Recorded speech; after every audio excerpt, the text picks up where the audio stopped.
여러분 안녕하십니까. 여당이 던진 행정수도 이전 카드가 전국을 뒤흔들고 있습니다. 점점 정치권을 넘어서 국민적 이슈로까지 번질 조짐인데요. 오늘 전문가 두 분 모시고 관련 주요 쟁점 그리고 실현 가능성 자세하게 파헤쳐 보겠습니다.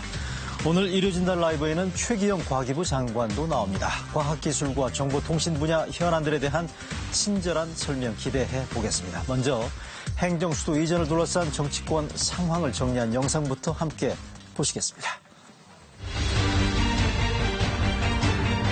주문, 신행정수도 건설을 위한 특별조치법은 헌법에 위반된다.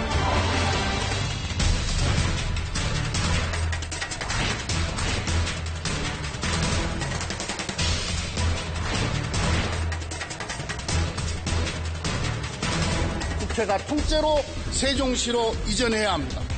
청와대와 정부 부처도 모두 이전해야 합니다.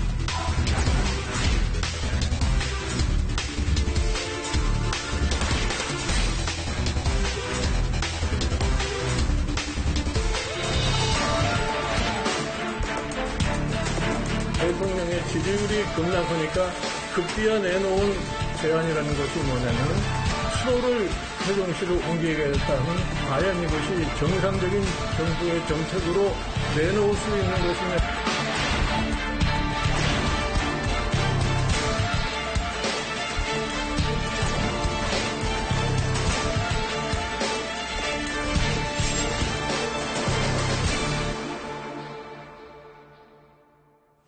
네, 오늘 행정수도 이전 논의부터 먼저 중점 이슈로 다뤄보겠습니다. 오늘 나오신 분들 먼저 소개해드리겠습니다. 제 오른쪽으로 이석연 변호사 나와 주셨습니다. 안녕하십니까? 네, 반갑습니다. 네, 이석연 변호사께서는 2004년 노무현 정부의 행정수도 이전에 대해서 헌법 소원을 냈고 위헌 결정을 받아냈던 분입니다. 네, 그리고 제 왼쪽으로요. 하승수 변호사 나오셨습니다. 안녕하십니까? 네, 안녕하십니까? 네, 오늘 나와주신 하승수 변호사는 문재인 정부에서 국민헌법자문특별위원회 부위원장을 맡아서 지방 분권 개헌을 연구해 왔다는 사실 오늘 먼저 말씀을 드리고요. 자, 본격적인 논의에 들어가면서 먼저 현재의 행정수도 이전 논란이 여당의 김태년 민주당 원내대표가 던지면서 불이 붙은 건데 청와대 국회를 모두 옮겨야 된다. 지금 정치권 전체를 들썩이게 하고 있고 이게 지금 일회성 이슈로 보이지 않은 게 대체적인 분석이 다음 대선까지 갈 수도 있는 메가톤급 이슈라는 데는 큰 이견이 없어 보입니다. 먼저 이석연 변호사께 제가 질문 드리겠습니다. 2004년이죠. 16년 전 얘기인데 네. 헌법 소원 냈고 위헌 결정을 받아냈던 장본인으로서 주인공이죠. 현재 좀 감회가 새롭겠어요. 현재 논의 상황에 그렇습니다. 저는 갑자기 집권당이 이런 발표를 하는 걸 보고 네. 정말 경악했습니다. 왜냐? 이 우리나라 국민이라면 대부분 다시 수도를 이전하려면은 반드시 헌법 개정에 준하는 절차를 거쳐야 한다고 했는데 집권당 인사들의 발표는 특별법 제정에서도 가능하다. 이렇게 얘기를 했거든요. 저는 어떻게 해서 이런 발상이 나왔는지 이게 선거에서 이겼다고 해서 모든 일을 좌지우지할 수는 없는 겁니다. 선거에서 이겨서 그 사람들한테 부여한 헌법적 권한, 헌법이 부여했기 때문에 그 권한을 행사하는 데에서도 헌법이 정한 절차, 네.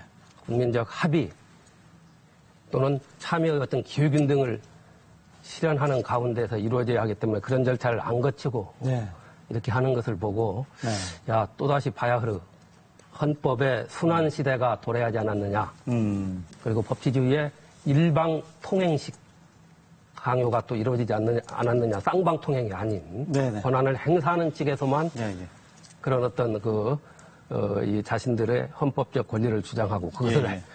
행사하는 과정에서의 의무, 예. 참여 기획인 등이나 또는 이런 의무는 소홀히 하고 있는 그런 상황이 아닌가. 그래서 심히 네네. 우려되는 이런 상황이라고 보고 있습니다. 네, 이석연 변호사께서는 여당이 들고 나온 행정수도 이전 카드가 경악스럽다라는 그런 표현까지 쓰시면서 좀 비판론을 지금 제기하셨는데, 자, 하승수 변호사님, 문재인 정부 출범 이후에 국민헌법자문특위진 부위원장을 맡아가지고 지방 분권을 연구해 오셨습니까? 행정 수도 이전 문제에 대해서는 굉장히 익숙하신 이슈라고 생각이 되거든요. 현재 상황을 어떻게 보십니까? 네, 저는 행정 수도 이전 문제하고 그리고 이제 그것을 절차적으로 어떻게 국민들의 의견을 수렴할 것인지 문제는 좀 구분해서 봐야 된다고 봅니다. 네.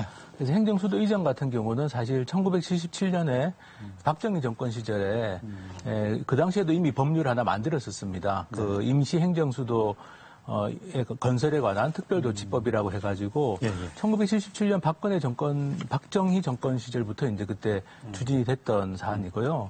그 이유는 그 당시에는 지금보다 수도권 집중 현상이 덜할 때입니다.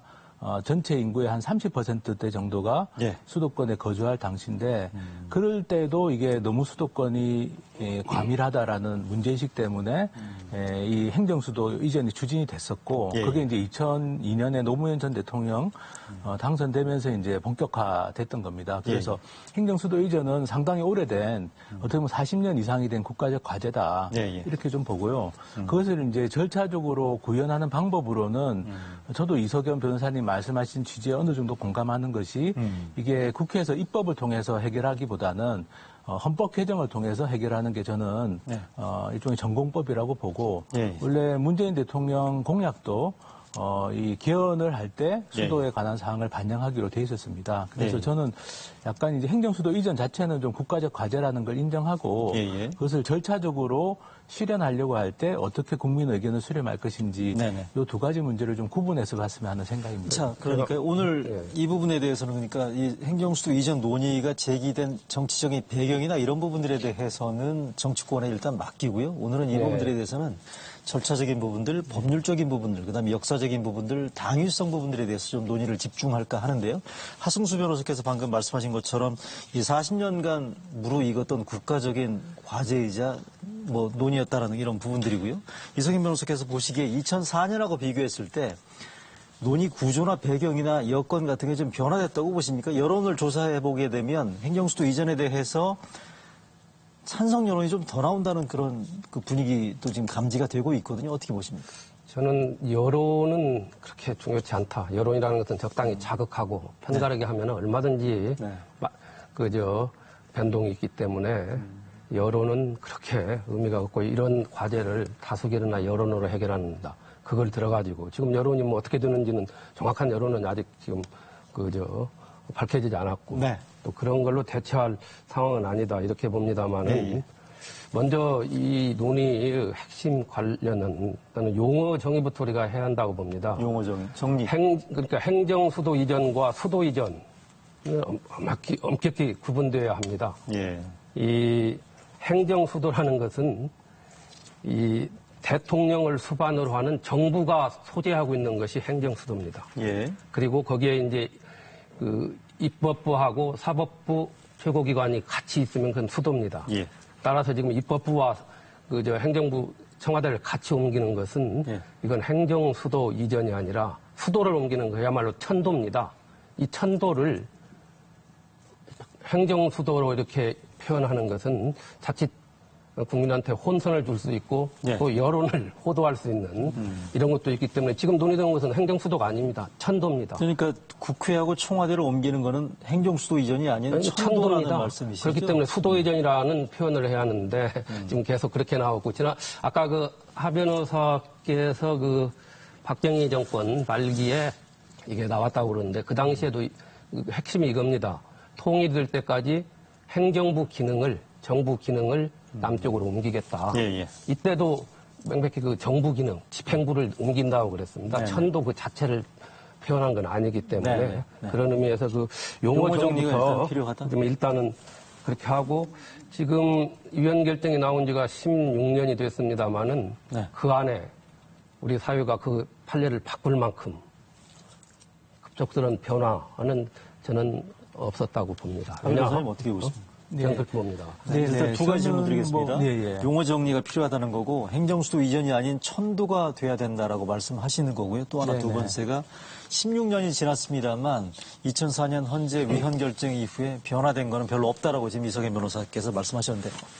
저는 이 변호사님 말씀하신 것처럼 이게 행정수도라고 표현하지만 사실상 입법 뭐 그 사법부 기능까지 같이 옮기는 걸 그동안 추진해왔기 때문에 뭐 수도 이전이라고 표현해도 저는 뭐 관계 없다고 생각합니다. 또 뭐 그게 말씀하신 것처럼 더 정확하다면 수도 이전으로 해도 저는 좋다고 생각하고요. 뭐 서울 같은 경우가 어쨌든 간에 경제적으로는 중심지겠죠, 앞으로도. 뭐 경제적 집중은 줄어들어야 되겠지만 서울로에 그렇지만 어쨌든 정치 행정적인 중심은 이 세종시나 이렇게 가져가자는 거기 때문에 뭐 수도 이전으로 표방해도 저는 괜찮다고 보고요.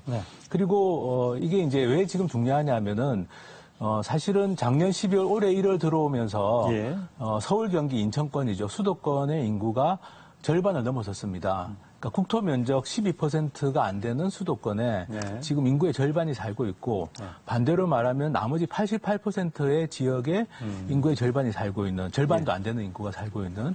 그래서 사실은 전 세계적으로 이 정도로 수도권이 과밀화되어 있는, 집중되어 있는 나라는 찾아보기가 어려울 정도고 이게 가지는 여러 가지 그 비효율이나 또는 전체적으로 어떤 국민들의 삶의 질을 이렇게 좀 떨어뜨리는 요인들이 되고 있습니다. 수도권은 이게 과밀화되면서 팽창돼서 교통 문제라든지 주택 문제라든지 여러 가지 문제들이 삶의 질을 떨어뜨리고 있고 또 비수도권 같은 경우는 인구가 줄면서 지역의 활력이 떨어지고 그래서 저는 이거는 국가적으로 지금은 이제는 더 이상 이 방치할 수 있는 상태를 넘어섰다라고 봅니다. 수도권 집중 완화는 더 이상 미룰 수 없는 과제가 됐고 2004년 대비 16년 이후에 변화된 상황이 더 이상의 그렇습니다. 2004년 이후에도 더 많이 지금 수도권 집중도가 더 올라간 겁니다. 자, 그럼 이제 절차상의 문제를 좀 논의를 해보겠다 싶은데요. 이 문제는 지금 두 가지 축에서 지금 논의를 좀 진행을 해봐야 되는 게 첫 번째, 여당에서 추진하고 있는 특별법이나 법 개정을 통한 행정수도 이전이 있을 수 있고 또 하나는 아까 두 분께서 모두 말씀하신 것처럼 개헌을 통한 추진, 논란 이런 지금 두 가지 축이 가능할 텐데 이 변호사님 어떻습니까? 특별법을 통한 이게 추진이 가능하다고 보십니까? 여당에서는 지금 김태년 원내대표를 중심으로 나오고 있습니다. 특별법을 제정해서 하는 것은 명백히 그건 헌법 위반이라고 봅니다. 설사 여야 합의로 특별법이 통과됐다 하더라도 그건 헌법에 정한 절차에 위배된다. 지난번 제가 위헌 결정을 받았던 신행정수도 건설을 위한 특별조치법 역시 그 당시 그 야당이었던 한나라당이 다 찬성을 해서 만든 법입니다. 여야 합의를 했더라도 그게 헌법 어떤 기본 절차를 위반했으면은 그건 의미가 없다. 지금 처음에 집권당에서 이 얘기하기를 특별법 제정으로 가능하다. 상황이 변했다. 헌재가 또 그 판례를 바꿀 것이다. 이 점에 대해서 제가 잠시 후에 다시 말씀을 드리겠습니다. 그리고 며칠 전에 이해찬 대표가 개헌을 해서 행정수도를 완성하는 것이 답이다. 저는 이게 찬성합니다.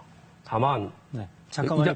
꼭 이해찬 대표 발언에 저희가 지금 그래픽으로 준비가 돼 있거든요. 아니, 그래서 저는 여기에 대해서 지금 제가 말씀을 드리려고 합니다. 그 다음에, 잠깐만요. 말씀해 주십시오. 말씀해 주십시오. 이건 제가 꼭 말씀을 드려야 합니다. 그런 과정에서 서울처럼 천박한 도시를 만들지 말자. 세종시는 이렇게 하자. 그 맥락은 전체적인 맥락은 이해할 수 있는데 서울을 천박한 도시로 표현해가지고 매도했던 것은 저는 도저히 납득이 안 가는 그런 겁니다. 저는 국민한 사람으로서 분명히 짚고 싶습니다. 서울은 우리가 삼국시대 그때를 굳이 꺼내지 않더라도 조선시대 이래 600년간 우리 한민족의 정신적 또는 실질적 터전이었습니다. 그리고 그 과정에서 오늘의 번영을 일으켰던 하나의 그 기초가 되었던 겁니다. 북한도 1971년까지 헌법에 조선민주주의 인민공화국 수도는 서울로 한다라고 규정할 정도로 지금은 평양으로 바꿨습니다만 규정할 정도로 서울의 역사성, 상징성을 중시했던 겁니다. 그런 그 팽개친 채 그런 발언을 했다는 것 자체를 저는 그래요. 이 서울은 우리 한민족의 그렇죠. 이건 제가 말씀드린 우리 한민족의 오늘 번영을 이루었던 하나의 그 상징적 터전이다. 이런 의미에서 이건 대한민국에 대한 그 폄훼의 발언이다. 알겠습니다. 이해찬 이런 대표의 지적을 분명히 하고 이 점에 대해서는 저는 분명히 이게 이 쟁점하고 벗어난 건 아닙니다. 알겠습니다. 자, 하승수 변호사께 여쭤보겠습니다. 민주당에서 추진하고 있는 행정중심 복합법, 도시법 개정이나 특별법을 만드는 부분들에 대해서는 어떤 입장 가지고 계시는지. 일단 기본적으로 저는 2004년에 헌법재판소 위헌 결정이 잘못됐다라고 비판을 해온 사람입니다. 왜냐하면은 이 관습헌법이라는 이유로 이걸 위헌이라고 결정한 건데 사실 그거는 헌법재판소가 헌법을 해석하는 차원이 아니라 사실 헌법을 창조하는 차원까지 간 좀 월권 행위를 했다라고 저는 생각하고요. 왜냐하면 어느 게 관습헌법인지를 9명의 헌법재판관들이 판단하겠다라는 건 굉장히 위험한 발상이다. 그렇게 비판을 해왔습니다만 어쨌든 헌법재판소 결정이 그렇게 내려진 상황에서 지금 이 문제를 다시 접근할 때 저는 개헌을 하는 것이 원칙적으로 맞다고 생각합니다. 이렇게 국회에서 입법을 통해서 추진을 하게 되면 또다시 이건 정치적 논란이 될 수밖에 없고 정쟁에 빠질 수밖에 없습니다. 만약에 이게 헌재로 가면 어떤 결정이 나올 걸로 현재 그거는 아무도 예상할 수가 없는데 쉽지 않죠? 근데 그것을 예상해서 가령 헌법재판관이 많이 교체됐으니까 결론이 달라지지 않겠냐 이렇게 예상해서 국회가 입법을 추진하는 것은 저는 굉장히 정치적으로 바람직하지 못하다. 그거는 말씀드린 것처럼 굉장히 논란이 될 것이고 국민들 사이에서 갈등이나 혼란만 부추기는 결과가 될 것이다. 법 정신에 충실해야 되는 거지 정치적인 목적이나 배경을 가지고 추진할 사안은 아니다. 그래서 저는 이 국회에서 법률을 개정하는 방식으로 추진할 문제가 아니라 그 헌법 개정을 통해서 추진하는 것이 맞다고 생각합니다. 그렇게 해야만 헌법 개정은 국민 투표를 하기 때문에 국민들의 합의가 이루어지게 되고 그것을 바탕으로 추진하면 그거는 헌법재판소도 2004년에 위헌 결정하면서 헌법 개정을 통해서 추진하는 것은 가능하다고 했기 때문에 저는 그렇게 추진하는 것이 맞지 않겠냐 생각합니다. 자, 지금 이 변호사님 그러면 이 건과 관련해서 만약에 그 정치권에서 여당 주도로 혹은 뭐 여야 합의가 됐든지 간에 특별법이 됐든 행정중심 복합도시법을 개정하든 간에 이걸 제출이 되면 다시 이번에도 헌법소원을 내실 거죠? 이건 저는 제가 이미 공표를 했기 때문에 아마 제가 안 내더라도 많이 낼 겁니다. 저는 특별법을 제정해서 헌법적 절차를 거치지 않고 하는 것은 그대로 방치할 수는 없는 상황이다. 이런 말씀을 드리고 지금 그 하 변호사께서 관습헌법에 대해서 비판적인 견해를 얘기를 했는데 이 관습헌법도 성문헌법을 보충하는 의미에서는 명백히 헌법적 규범이 있다는 것은 이건 헌법의 상식입니다. 그리고 헌법재판소는 대한민국의 수도가 서울이라는 것이 헌법전에 없습니다. 그렇기 때문에 그렇지만은 불문의 관습적으로 쭉 굳어져 왔기 때문에 몇 가지 그 관습헌법 요건을 엄격히 하면서 수도가 대한민국 수도가 서울이라는 것이 헌법에 규정은 없지만 관습헌법적으로 인정할 수 있다. 사실 영국 같은 나라는 불문의 관습헌법에서 국가의 모든 조직이 운영되고 있단 말이죠.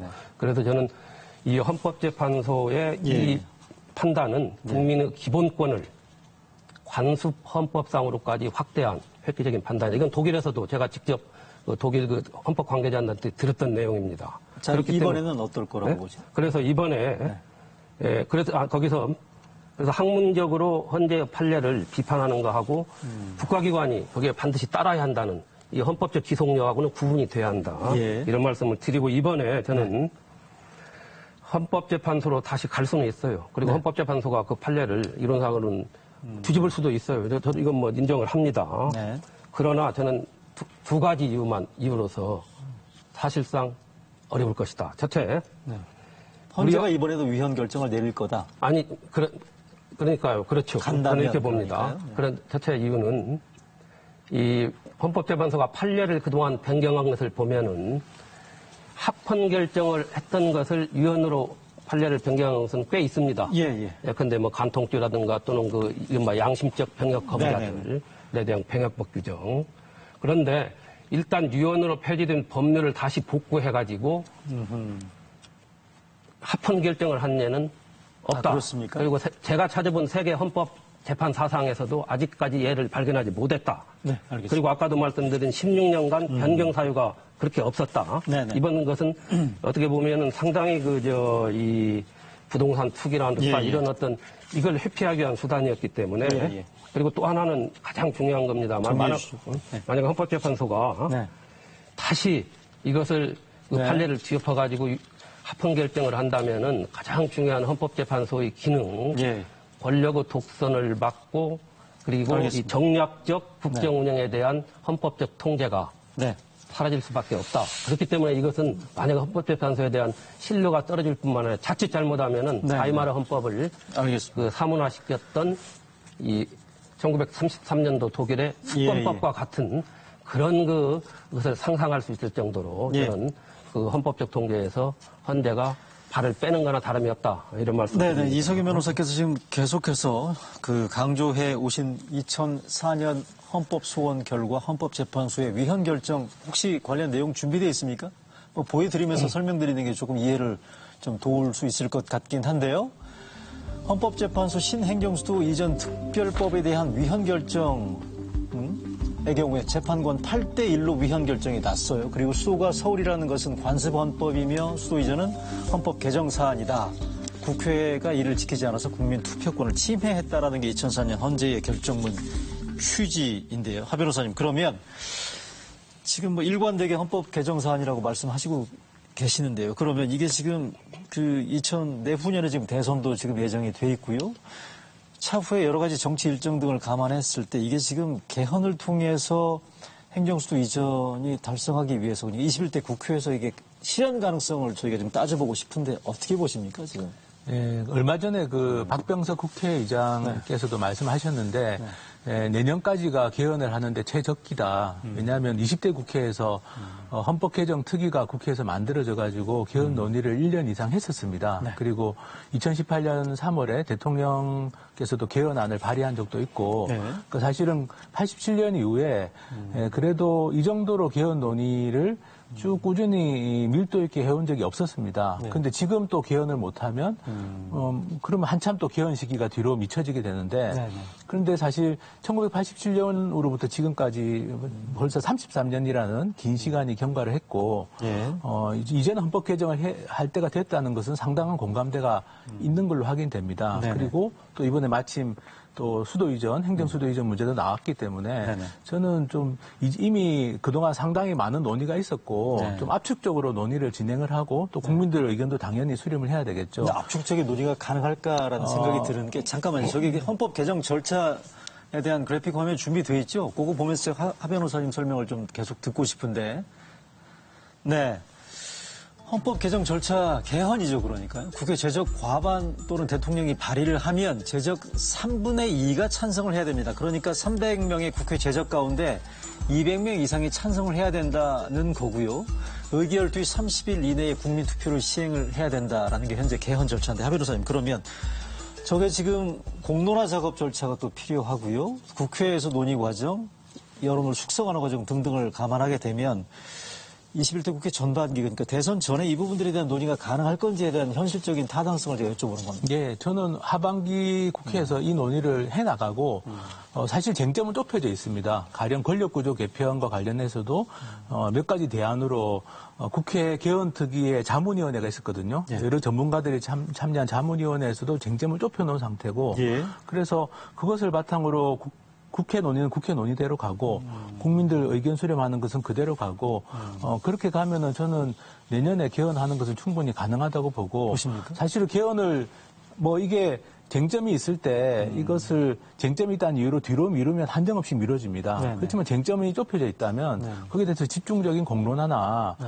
국회에서의 논의를 해나가면 저는 가능하다고 보고 그리고 어차피 이거는 여야 합의로 개헌을 할 수밖에 없습니다. 그럼요. 그럼 합의되는 만큼 하는 거죠. 네. 한 번에 모든 사안들을 다 개헌할 수 없다면 합의되는 수준에서 개헌하고 이후의 과제로 넘기는 게 좀 필요한데 그동안에는 계속 논의만 하다가 아무런 성과를 내지 못했습니다. 그래서 저는 이번에 마침 수도 이전 문제가 나왔으니까 개헌 논의도 다시 불을 붙여가지고 그래서 여야가 합의되는 만큼 통과시키고 국민투표에 붙이면 된다라고 생각합니다. 자, 이 변호사님, 이게 여야 합의가 가능하다고 보십니까? 이거는 뭐 저는 서 변호사님 말씀하신 것처럼 밀어붙이는 개헌은- 사안은 아니잖아요. 그죠? 원래 지금 개헌을 위해서 이걸 하는 게 지금 정도입니다만은 사실 개헌을 하면은 이 쟁점뿐만 아니라 다른 지금 여러 가지 권력 구조 문제, 국민의 기본권 확대 문제 등등 있기 때문에 상당한 시일이 그 합의 과정에서 시일이 소요되리라고 보고 구체적으로 얼마나 걸릴 거라고 보세요? 저는 지금 개헌을 하게 되면은 우선은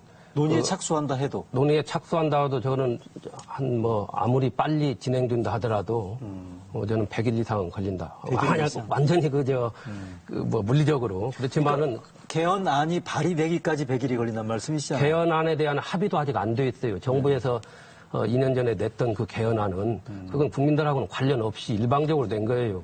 그렇기 때문에 저는 그 합의 과정, 물론 이제 국민적 합의만 있으면은 국회 의결 또 의결 후에 30일 이내에 이제 국민투표에 붙이고 하는 이런 등등의 기간은 얼마든지 최소한 단축할 수 있겠습니다만은 그 합의 과정이 어렵다. 그리고 이것만을 위한 수도 이전만을 위한 원포인트 개헌. 저는 그 의미가 없다고 봅니다. 의미 없다고 보십니까? 네, 그러니까 다른 권력구조 개편이 개헌이 그렇게 많은 시간을 걸리는데 그거 하나를 위해서 원포인트 개헌한다는 것은 그야말로 국민을 호도하는 겁니다. 그러면 안 했으면 좋겠어요. 이 변호사님 말씀대로는 개헌하기 위해서는 권력구조 개편이랄지 국민의 기본권 조항이랄지 이런 등등에 대한 같이 해야 한다. 이제 우리 헌법이 그런 면에서 지금 전반적으로 손을 볼 때가 왔다고 저는 봅니다. 그건 지금 지난번에 정부에서 만들었던 개헌 특위, 이건 그야말로 그 전체 국민의 참여가 없었습니다. 네. 한 번 논의도 없었고, 저도 명색이 헌법을 공부했고, 또 많은 그 사건을 다뤘지만, 그런 과정에서 저는 그런 게 활동하는 줄 잘 몰랄 정도로. 네네. 그 끼리끼리만 안 되는 겁니다. 네네. 자, 이 변호사님 말씀하신 것처럼 원포인트 개헌이 아닌 권력구조 개편, 그러니까 4년 중임제랄지 총리를 선출하는 여러 가지 등등에 대한 권력구조 개편 논의까지 포함시켜서 개헌을 종합적으로 이번에 제대로 해야 된다라는 이석윤 변호사님 설명이신데, 하 변호사님 이런 부분들에 대한 포괄적인, 그러니까 종합적인 제대로 된 개헌 논의도 가능하다고 보세요. 아까 말씀하신 것처럼 21대 국회 전반에. 네, 그렇습니다. 왜냐하면은 원포인트 개헌은 저도 반대입니다. 왜냐하면 그렇게 할 문제는 아닙니다. 이석윤 변호사님 말씀하신 것처럼 헌법 전반을 손볼 때가 됐기 때문에 당연히 수도 포함해서 전반적인 개헌 논의를 해야 되는데 제가 말씀드린 것처럼 합의되는 수준만큼 하면 됩니다. 가령 권력구조 개편에 대해서 논의를 했는데 만약 그 부분이 도저히 합의가 안 된다. 그런데 예를 들면 국민들의 기본권을 확대하는 부분이라든지 직접 민주주의를 확대하는 부분도 있습니다. 예를 들면 국민 발안 제도라고 해서 국민들이 지금 청원만 할 수 있는데 국민들이 서명해서 직접 법률이나 헌법안을 낼 수 있도록 하는 제도가 있고 이게 20대 국회 마지막에 개헌안이 발의가 됐었습니다. 그 당시 시민사회에서 노력을 해가지고 발의가 됐었는데 임기 만료로 폐기가 됐는데 가령 이런 국민 발안 제도를 포함한 직접 민주주의 제도라든지 국민의 기본권 확대까지는 저는 어느 정도 공감대가 있다고 봅니다. 그리고 권력 구조도 저는 가능하면 치열한 논의를 하고 국민들의 의견을 수렴해서 저는 손보는 것이 바람직하다. 그리고 손보는 정도는 수준은 합의되는 수준까지만 하면 된다라고 보기 때문에 저는 충분히 내년에 개헌을 하는 것은 충분히 가능하다. 내년까지. 자, 그런데 개헌 아마 두 분 변호사님께서는 아주 자주 많이 들어본 아마 표현이 있을 텐데 개헌이라는 게 정치권에 한번 들어가면 블랙홀이 된다는 얘기 많이 들어보셨지 않습니까?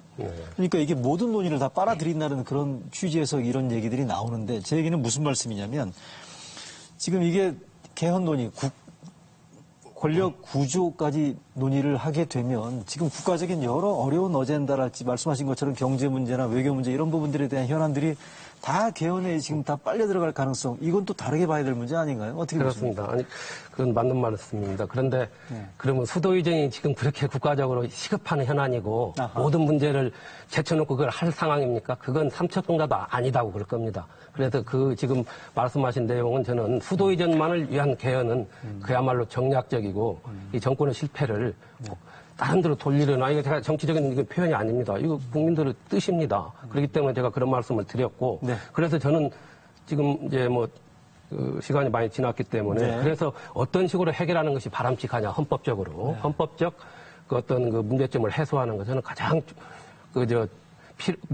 적합한 것이 바로 헌법 제72조에 국민 투표권을 대통령이 행사하는 겁니다. 헌법 72조는 통일, 외교, 국방, 기타 국가 안위에 관련된 중요한 사항에 대해서는 대통령이 국민투표에 붙일 수 있다고 되어 있습니다. 여기 붙일 수 있다 그랬는데 이건 붙여야 하는 겁니다. 기속재량이라고 합니다. 법률용어로. 그리고 수도 이전은 외교, 국방, 통일 모든 문제를 아우르는 가장 국가 안위와 관련된 국민의 일상생활을 아우르는 가장 시급하고 또 중요한 문제이기 때문에 이건 국민투표 사항입니다. 그리고 저는 그때 수도 이전 위원 소원을 할 때도 먼저 국민 국민투표 위반 72조의 국민투표 위반을 주장했고 그 다음에 같이 관수법법 위배도 주장을 했습니다만 현재가 관수법 위배를 들어서 판단했다는 점도 밝히고 싶습니다. 그래서 이 문제는 결국 대통령이 결단을 내려가지고 헌법 제72조에 의한 국민투표에 회부하면은 바로 할 수 있습니다. 그 국민투표에서 통과되면은 그러면 원포인트도 가능하다. 아니 원포인트 개헌하고 관련 없습니다. 이것은 헌법적 절차를 거쳤기 때문에 개헌 안 하고도 가능합니다. 이건 이거 명백한 그런 어떤 법리상 명확 관화하는 겁니다. 개헌과 무관하게 국민투표에 붙여가지고 행정수도 이전에 대한 국민적인 동의를 구하겠다. 그 동의를 72조에 구해야 된다는 72조. 그렇게 되어 있습니다. 국가 안에 관한 사안이기 때문에. 네네. 저는 뭐 말씀하신 것도 하나의 방법일 수 있는데 사실 헌법 72조의 국가 안위에 관한 사항이라는 게 상당히 좀 포괄적인 해석의 여지가 있습니다. 그렇죠. 저는 그것보다는 오히려 헌법 개정이라는 방법을 택하는 것이 저는 좀 더 바람직하지 않겠나. 그리고 이 수도 이전도 국가적인 과제고 헌법 개정도 국가적인 과제고 그리고 이것이 국민들의 삶에 당장에 단기적으로 아주 피부에 와닿는 영향은 좀 적어 보일 수 있으나 사실 지금까지 이런 과제들을 미뤄왔기 때문에 지금 대한민국이 이런 상황이 된 겁니다. 이런 어떤 헌법 개정이나 수도 이전 같은 과제들을 계속 미루다 보니까 이렇게 주택 문제부터 해서 교통 문제 여러 가지 이 수도권 과밀 문제뿐만 아니라 사실은 이 비수도권 지역의 여러 가지 그런 뭐 공동화되는 현상들, 이렇게 지역이 침체되는 현상들도 나타나고 있어서 사실 이런 문제들을 총체적으로 보려면 헌법도 바꿔야 되고 수도 이전도 해야 됩니다. 그래서 저는 이 변호사님 말씀하신 방법도 하나의 방안이지만 저는 그래도 헌법 개정을 통해서 푸는 것이 가장 바람직하다고 봅니다. 다양한 해결책과 아이디어를 지금 우리 이석인 변호사님, 그다음에 하승수 변호사께서 지금 제시를 해주고 계신 부분들 시청자분들께서 판단하시는데 아마 적지 않은 도움이 될 거라고 생각이 들고요. 말씀만 더 드릴게요. 네, 말씀해 주십시오. 저는 간략하게 이제 말씀을 드리겠습니다. 더 이상 수도 이전을 가지고 이걸 믿기로 해서 지지율을 올리거나 표를 얻겠다는 그런 발상은 안 해주셨으면 좋겠습니다. 네네. 그리고 더 이상 수도 이전을 희생양으로 삼아서 우리 사회를 분열과 갈등, 불신음으로 끌어주지 않기를 바랍니다. 우리 모두 좀 더 솔직해야 합니다. 그래서 저는 이 문제를 대통령이 국민투표에 붙여가지고 해결해 주시기를 바랍니다. 그리고 지금 우리가 누리고 있는 이 공동체적 삶과 가치는 어느 특정 정권에 의해서 독점되거나 좌우돼서는 아니 됩니다. 우리 모두가 같이 참여해서 가꾸고 후대에게 물려줘야 할 그런 자산이라고 봅니다. 자, 이석인 변호사께서는 국민과 지금 정부 여당에 지금 던지고 싶은 메시지를 지금 말씀해 주셨는데, 자, 그러면 하승수 변호사께서 마지막으로 이 문제, 이 이슈와 관련해서 정치권에 전해주고 싶은 메시지가 있는지 있으시면 저는 뭐 이 수도 이전 이야기가 나왔지만 사실 수도 이전만으로 지금 지역 균형 발전, 지역 분산 문제가 해결되는 건 아닙니다. 좀 더 거시적인 접근이 좀 필요하고 특히 이제 지방의 중소도시라든지 농어촌 지역을 좀 되살릴 수 있는 그런 아주 포괄적인 지역 분산 정책이 지금 추진돼야 되는데 저는 뭐 수도 이전이라는 건 그 중요한 하나의 계기라고 생각합니다. 그게 만병통치약이 아니고 저 같은 경우는 지금 농촌 지역에 살고 있는데 정말 농촌 지역은 계속 인구가 줄고 이런 상황에서 수도권에 집중이 되면서 정말 이 국토 자체가 어떻게 보면 한 국가 자체가 굉장히 양극화되는 현상들을 지금 보고 있는데 저는 이런 문제들을 정치권이 이건 여야의 구분이 아니라 정말 이 국가 공동체를 위해 가지고 자같이 풀 수 있는 해법을 이번에 좀 찾았으면 좋겠고 그래서 수도 이전에 국한되지 말고 좀 포괄적인 지역 분산 정책에 관한 논의로도 좀 나갔으면 좋겠다는 바람을 가져봅니다. 거기에 대해서 제가 한 말씀만 드릴게요. 좀 수도만 이전되면은 지역 균형 발전이 이루어지고 수도권 과밀화가 해소된다. 저는 여기에 대해서는 좀 달리 생각합니다. 가장 중요한 것은 수도 이전보다도 지방자치단체, 지방을 발전시킬 수 있는 재정권을 먼저 주고 지금 재정 잡두가 낮거든요.